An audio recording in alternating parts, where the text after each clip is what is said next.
오늘은 이 땅에 예수 그리스도 이름으로 오신 성령님을 기념하는 성령 강림절 주일입니다.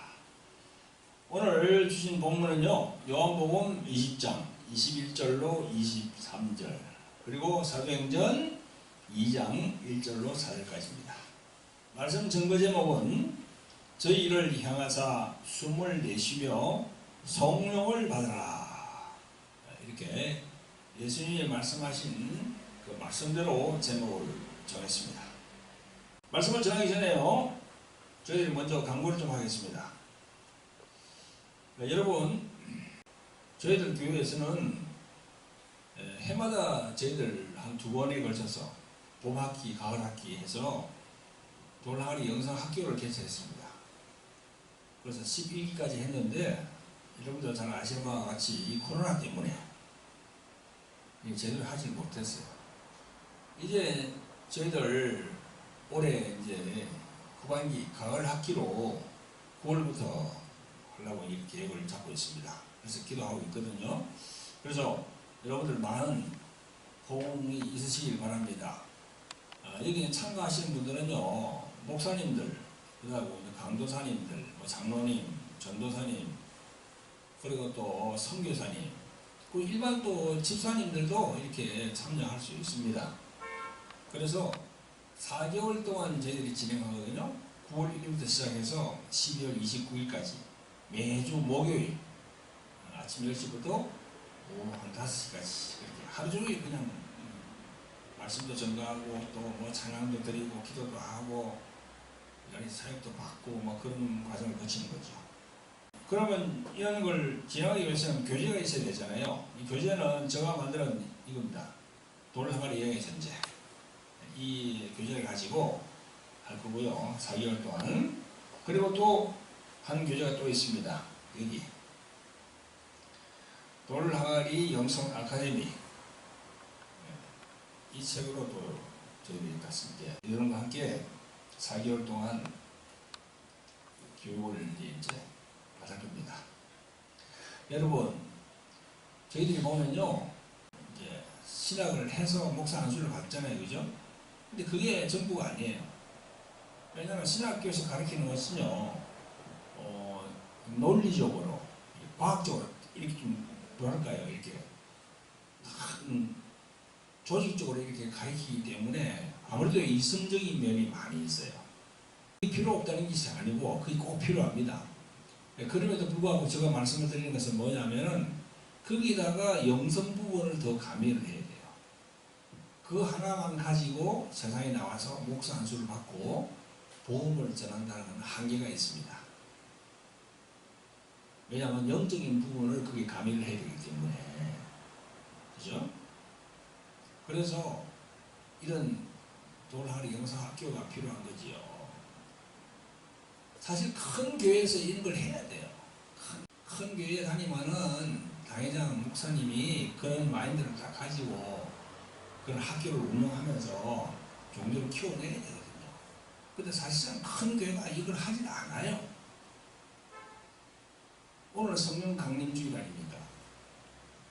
이 성령에 대해서 확실하게 이렇게 가르쳐 드려야 되는데 그렇게 하지 못하거든요.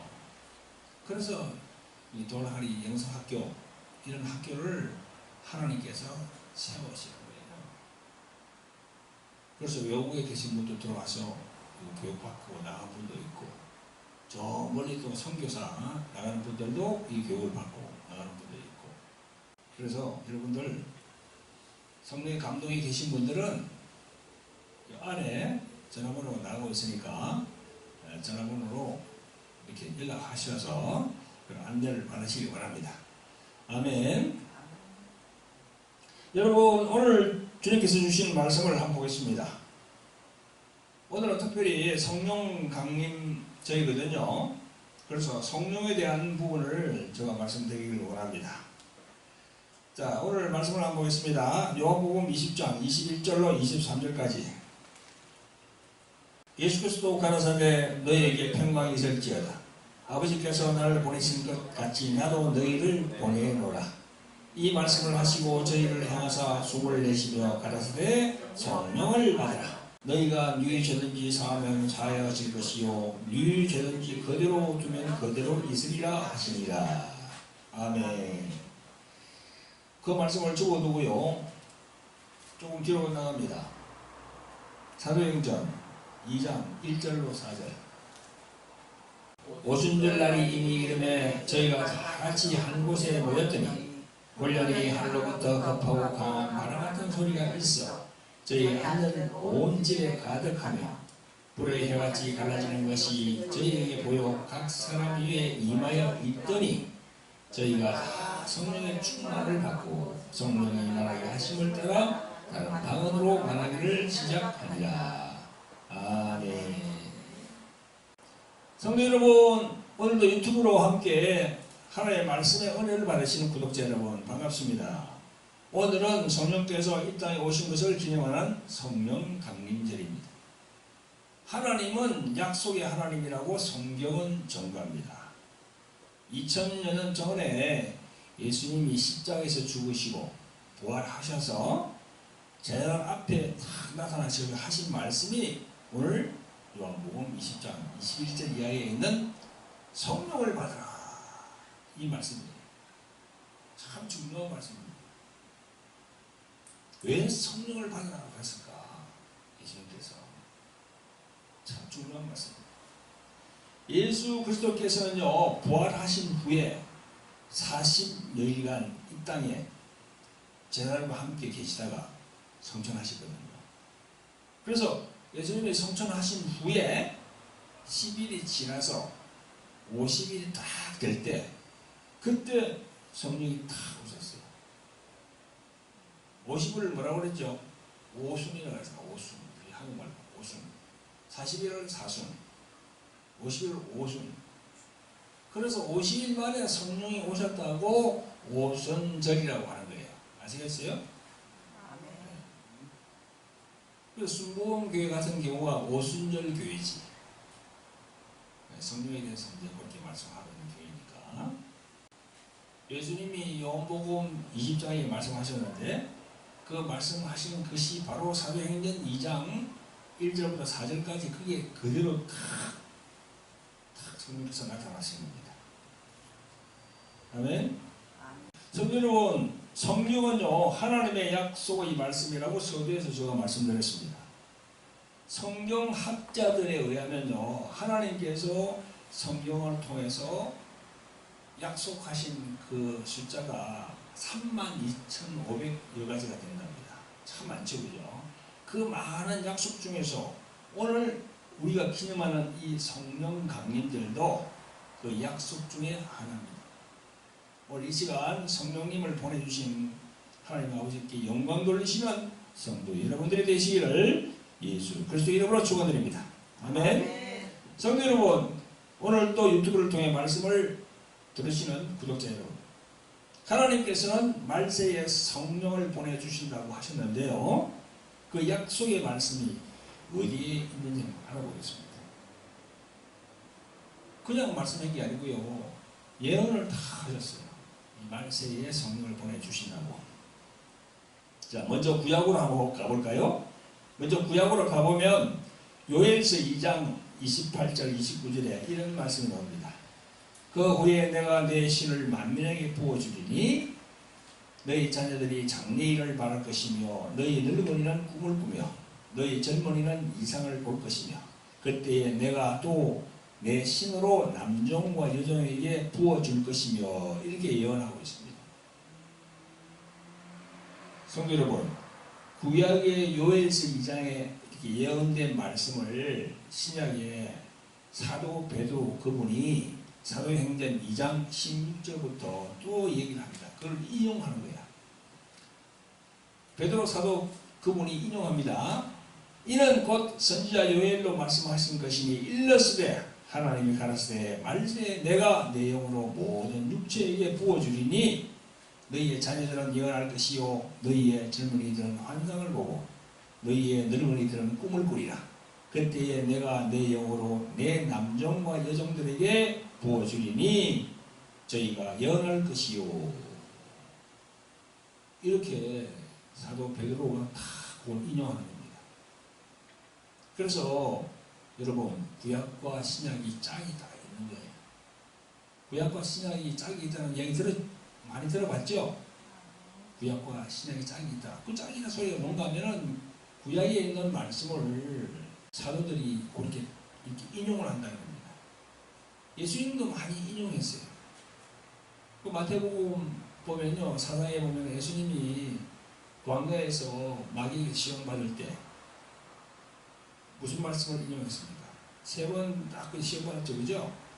그때 무슨 말씀을 인용했어요? 신명기에 있는 말씀을 다 가져와가지고 다 마귀에게 적용시켰다는 거예요. 다 그렇게 짝이 있는 겁니다. 성도 여러분, 예수님께서 십자가에 오르시기 전에 하나님께서 약속하신 그 성령을 보내주신다는 말씀을 예수님도 요한복음 14장 16절 17절에서 말씀하고 계세요. 내가 아버지께 구하겠으니 그가 또 다른 보혜사를 주사 영원토록 너희와 함께 있게 하시리니 성령은 진리의 영이라 세상은 너희 성령을 받지 못하나니 이는 성령을 보지도 못하고 알지도 못합니다. 그러나 너희는 성령을 안하니 성령은 너희와 함께 거하시며 또 너희 속에 계시겠습니다. 이렇게 예수님이 요한복음 14장에서 성령에 대해서 말씀하시는 거예요. 여러분, 이렇게 예수 그리스도를 진실로 믿는 성도 안에는요, 지금 성령이 함께 하시는 거예요. 보이지 않지만 성령이 함께 하시는 마음에. 그리고 예수님은요, 14장, 요한복음 14장 26절에 또 이런 말씀을 합니다. 성령님이 이 땅에 오시면 하시는 일에 대해서도 말씀하십니다. 요한복음 14장 26절을 봅니다. 보혜사 곧 아버지께서 내 이름으로 보내신 성령, 그가 너희에게 모든 것을 가르치시고 내가 너희에게 말한 모든 것을 생각나게 하시리라. 이렇게 예수님이 말씀을 또 하고 계세요. 내가 두 절을 말씀드렸죠, 그죠? 요한복음 14장 16절 17절. 그리고 그 다음에 또 26절. 그게 성령에 대해서 나옵니다.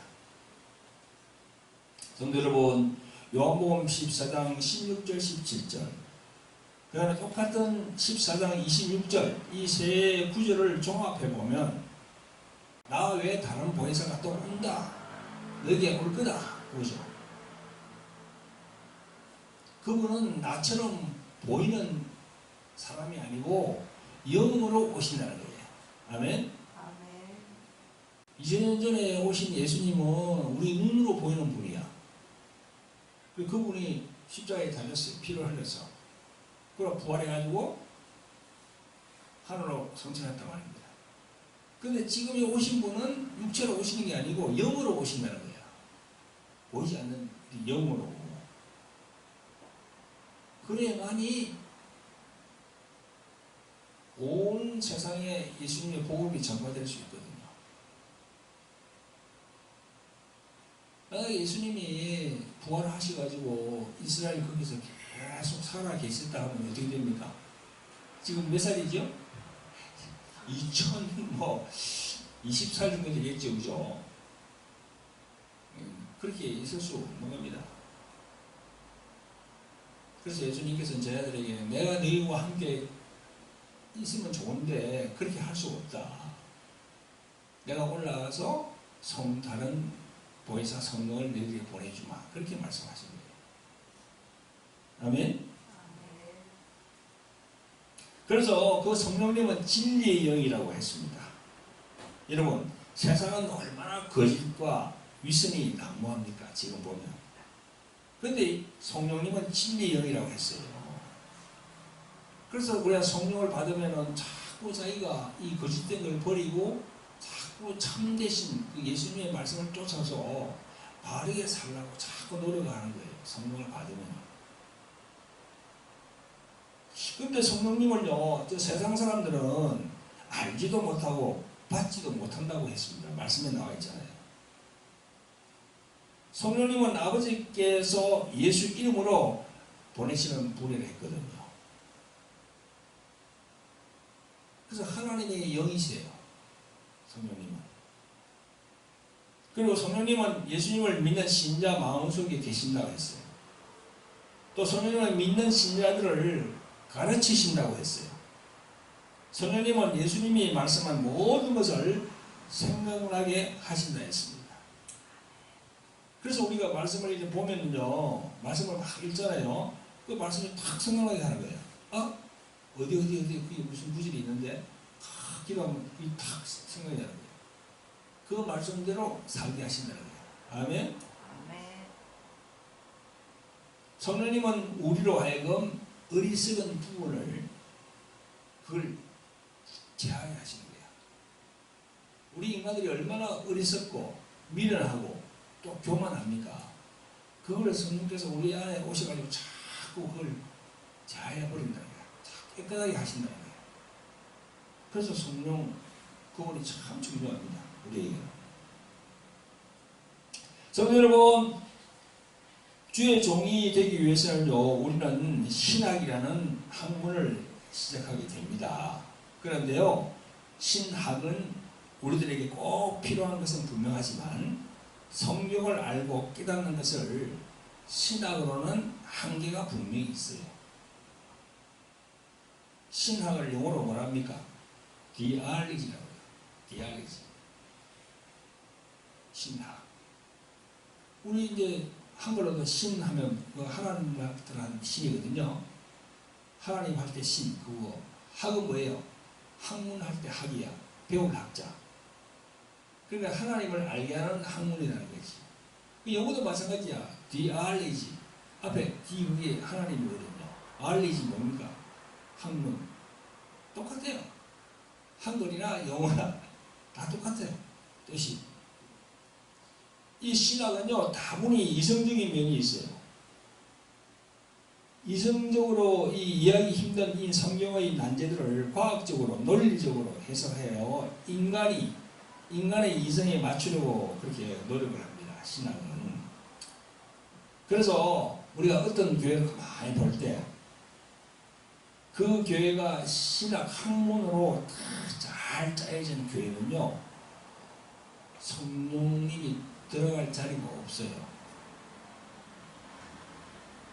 흔히 이제 큰 교회 보면 이 조직적으로 되어 있잖아. 조직을 잘 만들어 놨습니다. 근데 큰 회사 보면은 다단계 회사 같은 것도 보면은 조직을 잘 만들어 놨잖아. 사람 조직을 엄청 잘 만들어 놨어. 그렇게 짜여져 있는 교회는요, 그런 교회가 대형 교회가 꽤 많거든요. 그런 교회는 성령께서 역사할 수가 없어. 왜냐면 자기들 그냥 생각으로 다 짜놨기 때문에. 성령께서는 그런 사람들의 생각에 머물지 않거든요. 여러분, 현대 교회는요, 목회를 기초로 하기 때문에 바울 신학이 딱 맞습니다. 바울 신학은요, 서신서 중심으로 짜여져 있거든요. 서신서. 서신서는 뭐예요? 편지로서 이렇게 다 이렇게 보낸 그걸 모아놓은 거야. 에베소서 있는 교회로 막 보낸 거. 또 데살로니가 전서 후서, 그거는 데살로니가에 있는 교회에다가 바울이 막 보낸 거야. 그 다음에 고린도 전서 후서, 그거는 저 고린도 지방에 있는 거기다가 사도 바울이 막 편지를 써서 보낸 거예요. 그런 걸 중심으로 제가 한 게 바로 바울 신학입니다. 그래서 현대 이 교회는 바울 신학을 중심으로 다 짜여져 있어요. 여러분, 그렇지만 요한복음은요, 선제 신앙을 발판으로 하고 있거든요. 그래서 우리가 바울 신앙만으로만 안주하지 말고 또 하나님의 말씀의 오묘함을 깨달을 수 있는 방법은 요한복음을 많이 읽어야 됩니다. 요한복음. 그래서 우리 요한복음을 많이 읽고, 그 다음에 사도 바울이 이야기한 그 서신서, 그것도 많이 읽고, 그래서 양쪽을 다 균형을 잡아야 돼.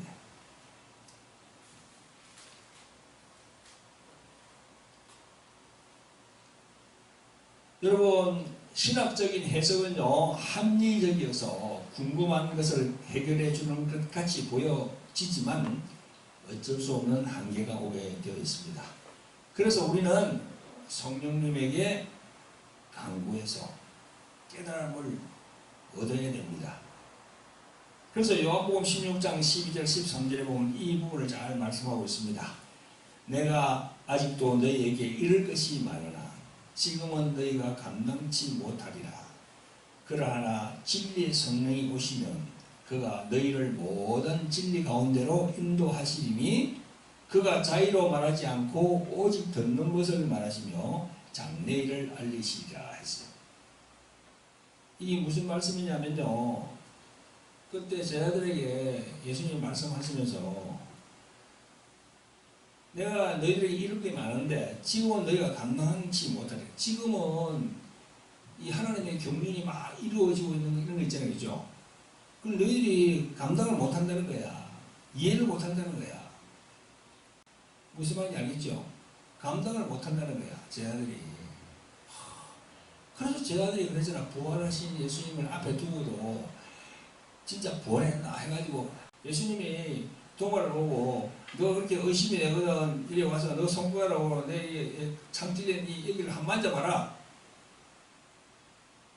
그만큼 성령을 받기 전에는 예수님의 제자들도 이게 이성적으로 자꾸 생각하기 때문에 잘 모르는 거예요. 그래서 예수님께서 그런 말씀하는 거예요. 지금은 너희가 감당치 못하리라. 그러나 진리의 성령이 오시면 그가 너희들을 모든 진리 가운데로 가르치신다. 아멘? 그래서 우리가 성령을 많이 강구해야 되는 겁니다. 성경을 읽을 때도 성령님 도와주시옵소서. 이 성경을 읽을 때 이 모든 것이 깨달아지도록 부족한 저를 감동시킬 수 있도록 성령님 도와주시옵소서. 이렇게 기도를 해야 됩니다. 그래야만이 그 내용이 다 깨달아져요. 아, 이 내용이 이거구나. 이렇게 성령께서는요, 아둔하고 어리석은 우리들에게 진리로 알게 하십니다. 그렇게 알게 하시는 세부적인 말씀이 또 어디 있나요? 바로 요한복음 16장 8절로부터 12절까지 말씀입니다. 그가 와서 죄에 대하여 의에 대하여 심판에 대하여 세상을 책망하시기에 죄에 대하여라 함은 저희가 나를 믿지 아니하며 의에 대하여라 함은 내가 아버지께로 가니 너희가 다시 나를 보지 못하며 심판에 대하여라 함은 이 세상 임금이 심판을 받았음이니라. 내가 아직도 너희에게 이를 것이 많으나 지금은 너희가 감당치 못하리라. 아멘. 여러분 여기도 그랬죠, 그죠? 내가 아직도 너희에게 이를 것이 많으나 지금은 너희가 감당치 못하리라. 내가 너희들에게 말할 게 많은데 지금 너희들이 그 내 말을 감당치 못한다는 거야. 알지 못한다는 거야. 깨닫지 못한다는 거야. 성령이 오시면은 알게 된다는 거죠. 여러분 이 말씀에 보면 성령께서 이 땅에 오시면은 우리들이 깨닫기 어려운 죄라는 것이 무엇인지 깨닫게 하실 것이고 또 의라는 것도 무엇인지 깨닫게 할 것이며 또 심판에 대하여도 무엇에 대하여 심판을 말씀하시는 것인지 깨닫게 하시는 겁니다. 즉 성령께서 예수님을 믿는 자들 마음 안에 오셔서 죄와 의와 심판에 대한 것들을 우리들이 오해하고 있고 잘 모르고 있는 부분을 알게 하시고 깨닫게 하신다는 것입니다. 여러분 오늘 이 시간 짧은 시간이지만 이 세 가지에 대해서 우리들이 함께 생각해보는 시간을 가져보겠습니다. 정신을 집중해서 잘 들으시기를 예수님 그리스도의 이름으로 부탁을 드립니다. 아멘. 보세요. 우리가 이 축사사역도 하잖아. 한국에도 많은 목사님들이 귀신을 쫓고 축사사역을 하는데 그런 목사님들이 이런 부분을 확실히 알아야만이 능력이 나아요. 죄라는 것을 알아야 돼. 죄가 무엇인지, 의가 무엇인지, 심판이 무엇인지, 죄, 의, 심판 이걸 확실히 알아야 되거든요. 그럼 이걸 확실히 알려고 그러면 성경 전체를 다 깨뜨려 가야 돼. 그래야만이 딱 알 수 있는 겁니다. 그래서 예수님께서 오늘 조금 전에 말씀하셨잖아. 죄에 대하여, 의에 대하여, 심판에 대하여. 그런데 너희들이 지금 감당치 못할 거다. 성령이 오시면 알게 될 거다. 죄에 대해서 알아야 되거든요. 자, 그 첫째, 죄에 대해서 내가 말씀을 드릴게요. 성도 여러분, 세상에 살고 있는 많은 사람들이 예수님을 믿지 않는 것이 왜 죄가 될까요? 합니다. 그러니까 첫째로 말씀하신 것이 죄에 대하여라 함은 나를 믿지 아니함이요 했어요. 예수님을 믿지 않는 것이 왜 죄입니까? 응? 왜 죄죠? 그 의문이 안 생겨요? 도둑질하고 사람을 죽이고 이래야 죄인데 예수님을 안 믿는 게 죄래. 지금 나를 안 믿는 게 죄다. 왜 그럼 예수님을 안 믿는 게 죄입니까? 그런 의문을 가져야지 우리가. 예수님을 믿지 않는 것이 왜 죄가 될까요? 성도 여러분들이 전도하고 선교하기 위해서는요, 필수적으로 이 부분의 영적 의미를 성령님으로부터 깨달음을 얻어야 합니다. 지금부터 잘 들으시기 바랍니다. 최초로 죄에 대하여 알게 하시는 분은 하나님이십니다. 이 죄라는 것은 의에 반대되는 개념으로서 부정하고 불의하고 불법한 것을 다 죄라고 합니다. 그죠? 부정, 불의, 불법 이 다 죄야. 여기서 부정이라고 하는 말은 법에 명문화되어 있지는 않아도 도덕적으로나 양심적으로 더러운 것을 말합니다. 그게 부정한 거야. 그래서 우리가 흔히들 얘기하잖아. 부정타다. 뭐 그런 얘기하잖아. 불법은 뭡니까? 불법이라는 것은 사회적으로 합의하여 만들어 놓은 윤리 규정을 어기는 것을 불법입니다. 또 그 다음에 불이라는 것은 뭡니까? 하나님의 공의를 거스리는 것을 말합니다. 이런 모든 것들을 통칭하여서 그걸 죄라고 하는 거예요. 아시겠어요? 그죠? 그런데 세상 사람들이 말하는 죄와 성경에서 말씀하는 죄는 확실히 구분이 됩니다. 성경에서 말씀하는 죄는 인간의 영혼에 대한 부분을 먼저 말하고 있어요. 다시 말해서 세상에서 말하는 죄는 전통적으로 인식되어져 있는 도덕적이고 윤리적인 가치에 어긋날 때 그걸 다 죄라고 얘기하죠. 그죠? 그러나 성경은 그것보다 더 근본적인 문제를 말씀하고 있습니다. 즉 하나님의 말씀을 거역하는 것을 죄라고 하는 겁니다. 즉 하나님의 말씀을 거역하는 것을 죄라고 하는데요, 세상 사람들은 지금도 하나님의 말씀을 믿지 않기에 그것을 죄로 여기지 않습니다. 나 외에 다른 신이 있으면 안 된다고 분명히 말씀했는데, 그리고 주일날 나와서 예배 드리라고 했는데, 그거 지금 주일날 나와서 예배 안 드린다고 지금 누가 경찰이 와서 잡아갑니까? 10계명 중에 앞에 있는 4가지는 아예 터치를 안 한다고요. 사회에서 경찰이나 검사들이 요 6가지 그것만 터치하지. 내 부모를 공격하라부터 시작해서 거짓말하지 말라 쫙 있잖아요. 그죠? 그것만 터치하냐고요. 부모를 때리고 구박하면 어떻게 됩니까? 잡혀간다니까. 여러분, 구약 성경에 있는 구약의 백성들은 하나님이 만드신 율법에 저촉이 되면 그것이 죄로 규정이 되어서 형벌로 다스렸습니다. 하나님께서 선포하신 말씀을 어기면 그건 바로 죽음이에요. 구약 성경을 보면. 그래서 창세기의 선악과를 먹지 말라고 했는데 딱 먹었잖아. 그게 뭡니까? 불순종한 죄거든요. 그러면서 그것 때문에 무슨 계명이 만들어졌어요? 10계명이 만들어졌어. 그것 때문에. 그래가지고 10계명으로 인해서 여러 가지 법이 만들어졌습니다.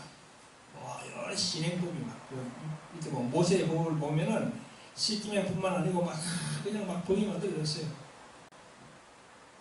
그 동해 보상법도 있잖아. 동해 보상법.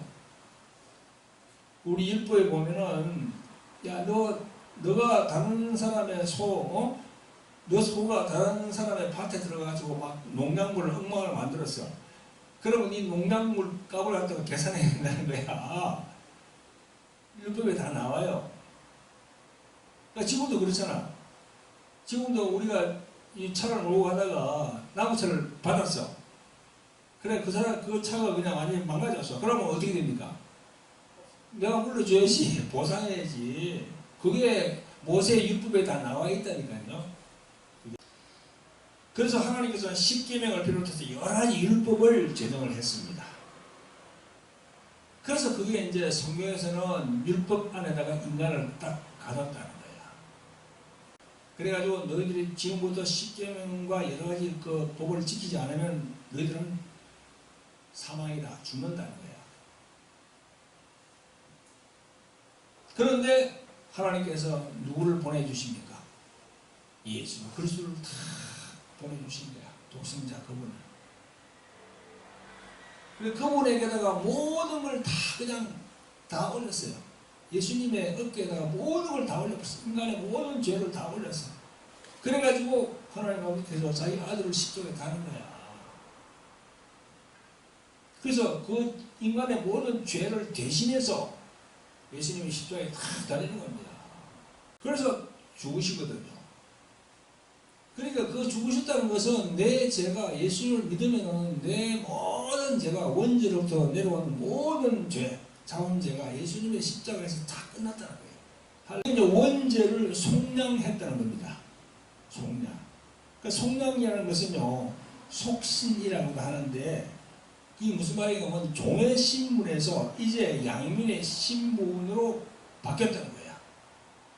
종이었는데 거기에서 다 예수님이 구해가지고 이제는 하나님의 자녀로 탁 성격시켰다는 거야. 아멘? 네. 그래서 예수님이 오시기 전까지는요, 말씀, 즉 율법에 순종하지 않는 것이 죄였는데 이제는 예수 그리스도께서 다 대속하셨기 때문에 하나님께서 보내신 그 아들을 믿지 않는 것이 이제 죄가 된다는 겁니다. 아멘? 그래서 예수님이 나를 믿지 않은 게 바로 죄라고 얘기한 겁니다. 성도 여러분 아시겠어요? 그래서 우리가 잘 알고 있는 요한복음 3장 16절 말씀이 여기에 해당되는 말씀이죠. 하나님이 인류를 이처럼 사랑하사 독생자를 주셨으니 이는 예수를 믿는 자마다 멸망치 않고 영생을 얻게 하려 하심이라. 아멘. 18절에 예수를 믿는 자는 심판을 받지 아니하는 것이요 믿지 아니하는 자는 하나님의 독생자의 이름을 믿지 아니함으로 벌써 심판을 받은 것이니라. 아멘. 여러분 이 세상에 사람으로 태어나서 예수님을 영접치 아니하고 살아가는 그런 많은 사람들이 있잖아요. 지금 하나님의 심판이 벌써 내려져 있어요. 성경적으로. 하나님의 진노가 그 머리 위에 딱 있는 거야. 자기 자신은 그 진노가 있는지 몰라. 그래서 성경적으로 보면 진노가 다 내려져 있는 거야. 그래서 빨리 예수님을 영접해야 돼. 그 사람이. 아멘? 그래서 누가 딱 잡고 있습니까? 마귀가 딱 생각을 잡고 있거든. 절대 예수님을 인정하지 않아요. 교회 나오래 해도 안 나와요. 무슨 소리 하냐고. 내가 왜 죄인이냐고. 그렇게 합니다. 내가 25년 전에 그랬거든. 내가 그랬거든.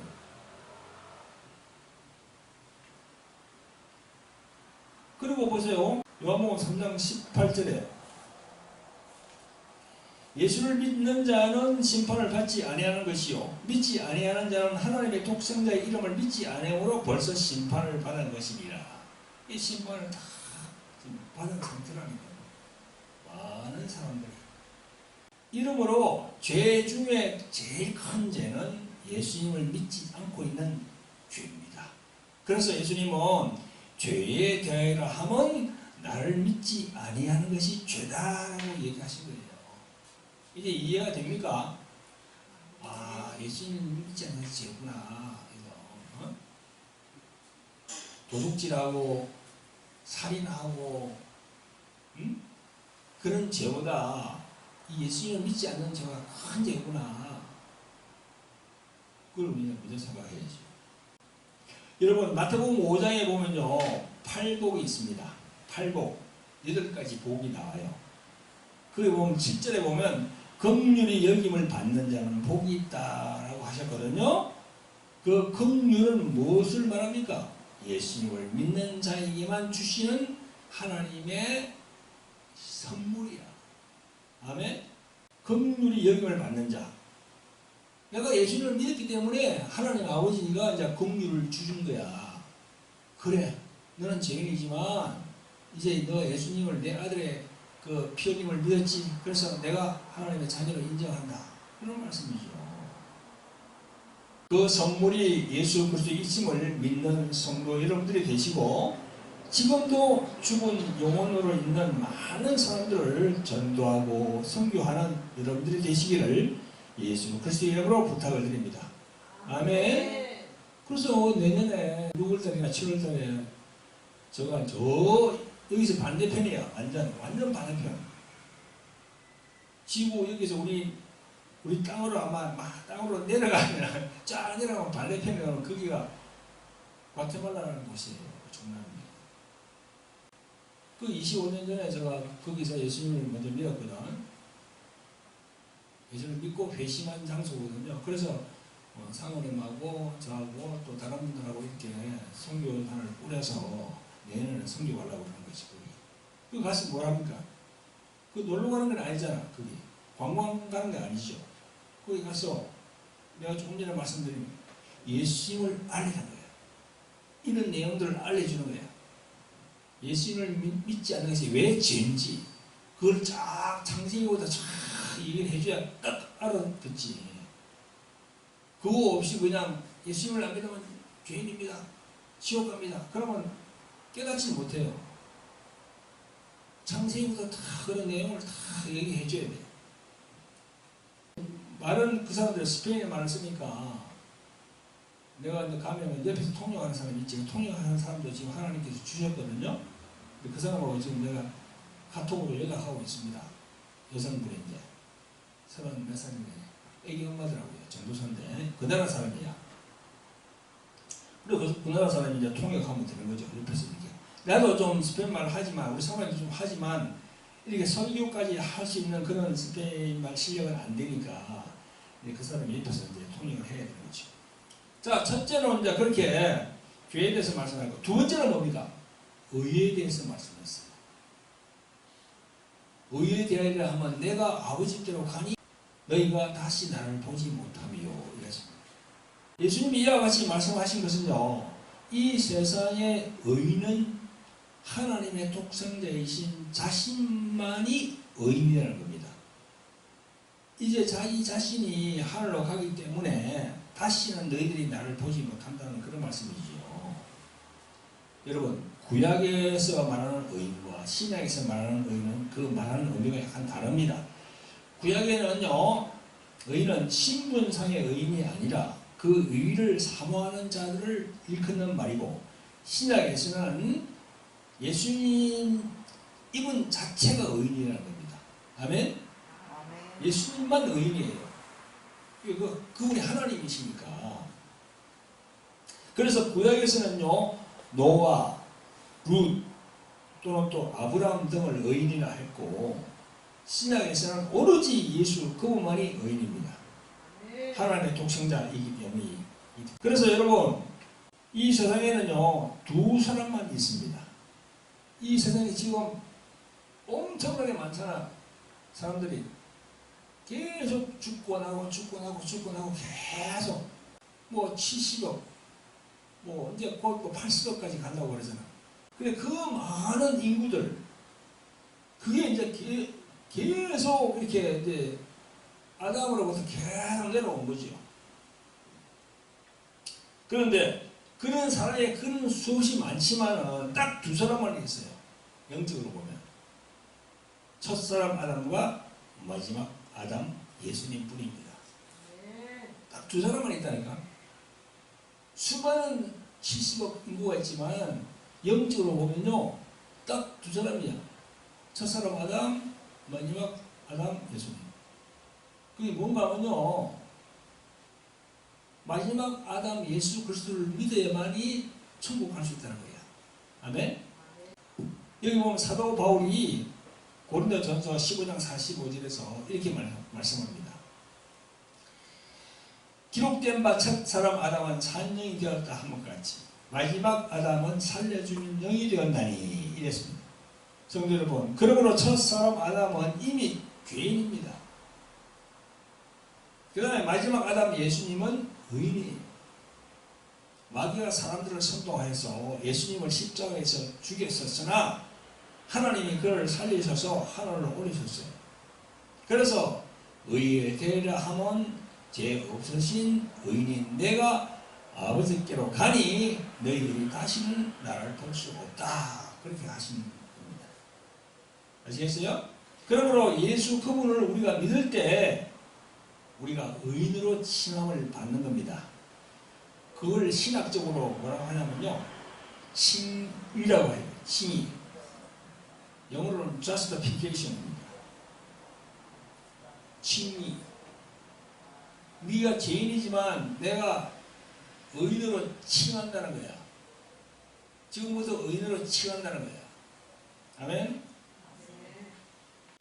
여러분들 모두가 의인으로 칭의를 받아서 생명을 가지시고 천국에 모두들 입성하시는 성도 여러분들이 되시기를 예수 그리스도의 이름으로 축원드립니다.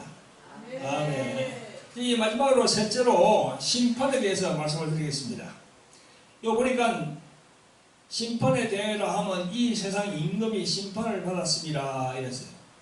성도 여러분, 이 세상 임금이 심판을 받았대요. 이 말씀은 참 초신자들은 깨닫기 어려워요. 이게 무슨 말씀입니까? 이게 보니까 세상 임금이 나오고 무슨 마귀도 나오고 귀신도 나오고, 여러분 이러한 말들은 모두 눈에 보이지 않는 영적인 세계를 말하기 때문에 어렵습니다. 눈에 보이지 않잖아요. 눈에 보이는 얘기만 하면 쉽겠는데 눈에 안 보이는 거거든. 이게 마귀, 귀신 이런 부분들이. 여러분 눈에 보이지 않는다고 없습니까? 여러분 우리가 바람이 우리 눈에는 보이지 않지만 실제로 바람은 있습니다. 그죠? 바람이 있기 때문에 나무 잎이 흔들리는 것을 우리 눈으로 볼 수 있잖아요. 그죠? 있어요. 바람이 있다니까. 바람이 있으니까 선풍기를 키우면 이 바람이 오죠. 보이지 않지만. 그런 것처럼 분명히 영적 존재는 있단 말입니다. 눈에 보이지 않지만. 여러분 천지 만물을 창조하시고 온 우주를 주관하시는 분은 창조주 하나님이신데요. 이 지구가 있는 이 세상에 하나님은요, 마귀, 사탄에게 일부분 권한을 주어진 상태입니다. 그게 누가복음 4장 6절에 보면 이런 말씀이 있습니다. 이것은 내게 넘겨준 것이므로 나의 원하는 자에게 주노라. 이런 말씀이 있어요. 이런 말이 적혀 있어요. 이거는 뭔가 하면은 하나님께서 마귀에게 이 세상을 다스릴 수 있는 그걸 권한을 준 거예요. 언제까지? 무적행에 그 지옥불에 들어갈 때까지 마귀에게 권한을 딱 준 거야. 지금 이 세상에 쫓겨내려갔으니까 마귀가. 그래서 예수님은요, 요한복음 12장 31절, 요한복음 8장 44절에 보면 사단 마귀를 세상 임금이라고 했어요. 세상 임금. 그래서 성경에 보면요, 영계 하늘에서 하나님께 반역해서 이 세상으로 쫓겨내려온 자가 누구죠? 루시퍼지. 이사야서 14장 13절 14절, 베드로후서 2장 4절에 보면 잘 나와 있습니다. 그래서 이 세상에서 우리 인간들의 생각을 지고 하나님의 생각과는 항상 반대의 길로 가게 하는 것이 마귀의 일이거든요. 그래서 세상 임금이라는 이 마귀가 언제 심판을 받았습니까? 예수님께서 이랬잖아요. 심판에 대하여 하면 이 세상 임금이 심판을 받았습니다 했잖아요. 그죠? 이거 언제 심판받았죠? 마귀가? 그것은요, 곧 광야에서 예수님을 시험할 때입니다. 마귀는 예수님이 하나님의 아들이심을 알면서도 시험을 했습니다. 마태복음 4장 3절부터 보면요, 내가 하나님의 아들이면 돌로 떡을 만들어 먹어라, 성전에서 뛰어내려라, 또 나를 경배하라. 이렇게 마귀는요, 자신의 신분이 타락한 천사이면서도 감히 하나님의 아들을 향해서 자기를 경배하라고 했습니다. 그것이 바로 마귀에게 정죄가 된 겁니다. 그게 첫 번째 이유야. 신분받는 것이. 두 번째는 그것도 모자라서 수많은 사람들을 선동시켜서 하나님의 아들을 십자가에 달아서 죽이도록 유도합니다. 마귀는 그 목적을 달성했어요. 그래서 예수님을 못 박아 죽였습니다. 그러나 하나님 아버지께서 죽은 자 가운데서 부활시키심으로 완전히 마귀는 정죄되어서 이제는 심판을 받아서 무저갱으로 들어갈 날만 기다리는 신사가 되었던 겁니다. 아시겠어요? 그런 성경적으로 보면 그렇게 다 되어 있습니다. 그래서 예수님이 말씀하시는 세상 임금이 심판을 받았다는 그 말씀은 이런 부분을 말씀하시는 거예요. 그래서 예수님은요, 세상의 많은 사람들을 살리기 위해서 오신 겁니다. 마귀가 심판을 받아서 이제 그 길로 가는데 똑같이 그 마귀와 함께 가지 말라는 겁니다. 마귀가 심판받아서 가는 길로 너희들이 가지 마라. 제발 나를 믿고 가지 마라. 그 말씀이에요, 지금. 그래서 요한일서 3장 8절을 보면요, 예수님께서 죄를 짓는 자는 마귀에 속하나니 마귀는 처음부터 범죄함이라. 하나님의 아들이 나타나신 것은 마귀의 일을 멸하러 하심이라 그랬습니다. 또 히브리서 2장 14절부터는요, 자녀들은 혈육에 함께 속하였으며 그도 또한 한 모양으로 혈육에 함께 속하시면, 이 말은 뭔가 하면요, 예수님이 피를 흘리기 위해서는 성모 마리아 태중에 들어가서 인간으로 태어나야 된다는 거죠. 그게 바로 혈육에 함께 속하심의 말이에요. 아시겠어요? 피를 흘리기 위해서는 어떻게 됩니까? 성모 마리아에게 형성이 돼서 나와야지요, 예수님이. 그래야 피를 흘릴 수 있죠.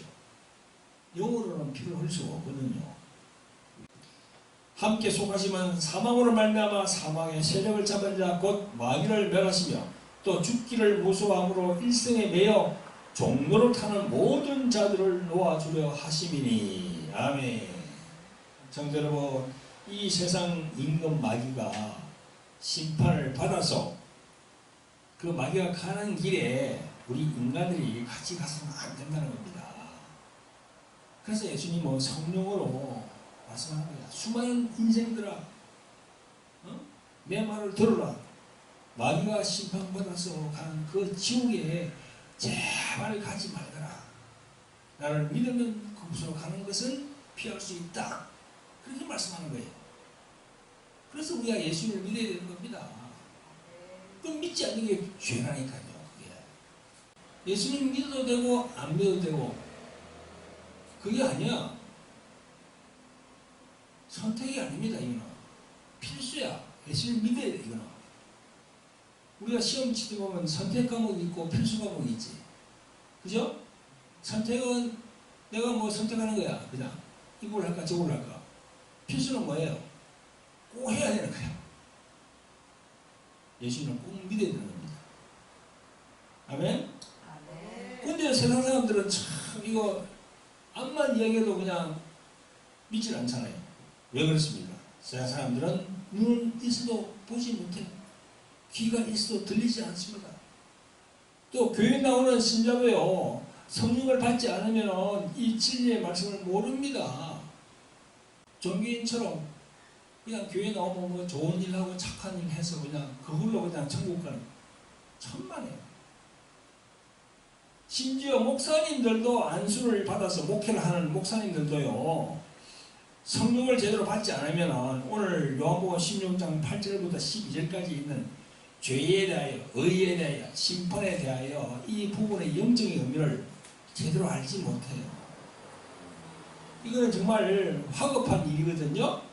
근데 그런 분들은요, 강 건너 불구경하는 것과 같습니다. 저 멀리 떨어져 있는 거야, 목사님들. 이건 정말 급한 일이거든요. 예수 안 믿으면 지옥 간다 하는 급한 그런 말씀인 거예요. 여러분 오늘 본문에 나오는 예수님의 말씀, 숨을 내쉬며 성령을 받으라. 제자들에게 왜 예수님께서 강조하셨을까요? 예수님의 제자들도 성령 받기 전에는요, 이 영적인 부분을 실감 있게 받아들이지 못했습니다.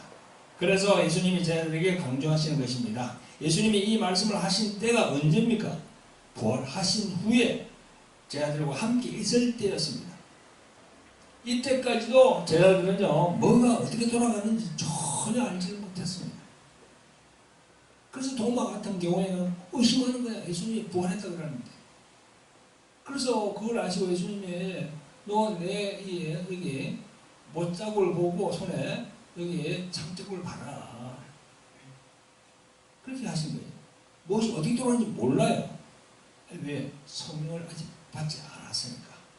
성도 여러분 보세요. 예수님이 성천하신 후에 10일 만에 성령이 마가다락방에 오신 이후에 이 모든 하나님의 경륜을 알게 된 제자들은요, 목숨도 아까워하지 않고 예수님의 말씀, 그 복음을 전하다가 전부 순교했습니다. 다 죽었어요. 목이 잘려 죽고, 거꾸로 매달려 죽고, 그 다음에 막 창에 찔려 죽고. 예수님의 제자들이 다 그렇게 죽었다는 거예요. 예수 그리스도를 믿지 않으면 지옥 간다. 제발 믿거라. 이걸 전하다가 그렇게 다 순교했습니다. 그런데요, 여러분, 우리 기독 교회에 대해서도 이 성령에 대해서 많이 가르쳐주고 성령과 아주 밀접한 관계를 유지하도록 이렇게 목사님들이 그렇게 설교를 해야 되는데, 이 성령에 대해서는 하나님 아버지에 대해서는 잘 이야기하고 예수님에 대해서 이야기하면서 성령은 잠깐 좀 홀대하는 그런 경향이 있습니다. 왜 그런 경향이 있을까요? 성부, 성자, 성령, 삼일체 하나님이라고 얘기하면서도 성령에 대해서는 자꾸 홀대한다는 거예요. 왜 그런지 아세요? 은사 중단 이론을 해가지고 2000년 전에 성령의 은사는 그때 끊어졌다. 지금은 성령의 그런 역사가 없다. 그런 걸 신학적으로 가르치거든요. 그러니까 성령에 대해서 자꾸 홀대하는 거야. 참 문제입니다. 우리 기독교의 개신교도. 저는요, 그걸 들으면 참 안타까워요. 성령이 어떡합니까? 많은 주인분들이 그렇게 지금 알고 있는데. 여러분, 여기 제가 이게 가운에 지금 이렇게 돼 있잖아요. 그죠? 가운에 여기 후드가 있는데요. 후드 양쪽으로 보면은 여기 비둘기가 나와 있잖아요. 이 비둘기는 뭘 뜻합니까? 성령을 뜻하거든요. 이 성령이 이 세상에 오셨다는 겁니다. 그런데 이 동그라미 세 개는 뭡니까? 삼위일체 하나님. 삼위일체 하나님 중에 성령 그분이 이 땅에 오셨다. 그런 뜻이거든요. 그럼 후드를 이렇게 걸치고 있는 목사님은 성령에 대해서 잘 설명을 해야지. 그런데 그런 신학적인 그런 이유 때문에 성령을 자꾸 홀대한다는 거예요. 성령을 홀대하시면 안 됩니다. 성령은 예수님의 영이시고 성령은 하나님의 영이세요. 여러분, 오늘 성령 강림절을 맞이해서 예수님이 성령을 받으라 하신 그 말씀, 그 말씀에 대해서 분명한 그런 영적인 뜻을 아시고 성령 받지 않은 많은 사람들은 속히 성령을 받으시기를 예수 그리스도 이름으로 축원드립니다. 아멘. 성령을 받으셔야 돼요. 성령을 받으셔야 돼요. 성령을 받으면요, 여러분, 첫째 뭐냐? 자기 가치관이 딱 달라져요. 교회를 나가도 성령을 안 받으면 자꾸 세상적으로 따위 것만 자꾸 찾으려고 그러는데, 성령을 딱 받으면은 내 자신의 가치관이, 옛날에는 그냥 뭐 세상에서 막 이렇게 막 그냥 우려가지고 물질, 돈 여기다가 막 초점을 맞춰서 막 했는데, 성령을 딱 받으면은요, 그거는 나중에 문제고 먼저 저 하늘을 딱 생각하는 거예요. 아, 내가 이대로 살면 안 되겠구나. 이런 방식으로 내가 살아가면 안 되겠구나. 이제 하늘의 방식, 성경 말씀, 예수님의 말씀을 쫓아서 살아야 되겠구나 하는 마음이 먼저 생기는 거야. 아시겠어요? 그래서 오늘 이 방송을 보는 여러분들도 내가 성령을 받았나 안 받았나 하는 걸 자기 자신을 점검해보면 알아. 자기 자신이 아직까지도 세상에 이거 땅의 걸 추구하고 있다 그러면 아직 성령 받지 않은 겁니다. 그 교회만 왔다 갔다 하는 거야 지금. 안에 불이 완전히 들어가지 않았어. 안에 빛이 완전히 들어가지 않았어. 그 사람 마음 안에. 아시겠어요? 그래서 성령 받지 않은 분들은 속히 성령을 받으시기를 예수 그리스도로 축원드립니다. 아멘. 네, 기도하겠습니다. 사랑과 긍휼이 풍성하신 아버지 하나님, 주님께서 부활하신 주의 날 성전에서 하나님께 영광 돌리며 말씀으로 은혜 받는 시간을 주심을 감사드립니다. 오늘은 성령 강림 주일이어서 우리들에게 성령 그분이 어떤 존재이심을 알게 해 주심을 감사드립니다. 죄에 대하여, 의에 대하여, 심판에 대하여 알게 하심을 감사합니다. 아직까지도 성령을 받지 않은 신자들을 감동시켜 주셔서 하루속히 성령을 받을 수 있도록 주여 성령으로 역사하여 주시옵소서. 늘 우리를 주관하시는 성령님 도와주시옵소서. 우리를 구원하신 예수 그리스도 이름으로 감사하며 기도합니다. 아멘.